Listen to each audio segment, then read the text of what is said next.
আবু দাউদ শরীফের বর্ণনা 3474 নম্বর হাদিসের বর্ণনা, 3674 নম্বর হাদিসের বর্ণনা। এই হাদিসের মধ্যে আছে ক্বালা রাসূলুল্লাহ সাল্লাল্লাহু আলাইহি ওয়াসাল্লাম লানাল্লাহুল খামরা ওয়া শারিবাহা ওয়া সাকিয়াহা। মদের উপর আল্লাহর অভিশাপ, মদ পানকারীর উপর আল্লাহর অভিশাপ, ওয়া সাকিয়াহা মদ পরিবেশনকারীর উপর আল্লাহর অভিশাপ। অনেকে প্রশ্ন করে, হুজুর আমি মদ খাই না, তবে মদের দোকানে চাকরি করি, মদ পরিবেশন করি। রাসূল বলছেন মদ পরিবেশনকারীর উপর আল্লাহর অভিশাপ।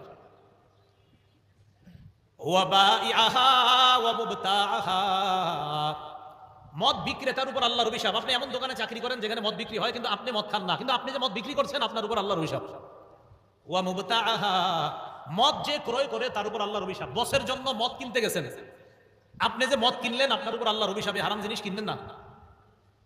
ওয়া আসিরাহা ওয়া মু'তাসিরাহা, মদ উৎপাদনকারী এবং মদ পরিশোধনকারী, মদ উৎপাদন করে পরিশোধন করে বোতলের উপর লিখে দেয় বাংলা মদ, তার উপর আল্লাহর অভিশাপ।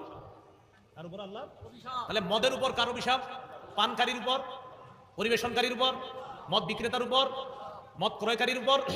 যে মদ বানায় তার উপর কার অভিশাপ? যে মদ পরিশোধন করে এটাকে বোতলজাত করে তার উপর কার অভিশাপ? এবার কি বলে দেখেন, ওয়া হামিলাহা ওয়াল মাহমুলা ইলাইহি, মদ যে বহন করে নিয়ে যায়, সেলসম্যান। হুজুর আমি সেলসম্যান গিরি করি, কিন্তু আপনি মদ বহন করেন, নিজে খানো না, বেচেনো না, কিনেনো না, সেলসম্যান গিরি করেন, মদ বহন করে নিয়ে যান, তার উপর আল্লাহর অভিশাপ।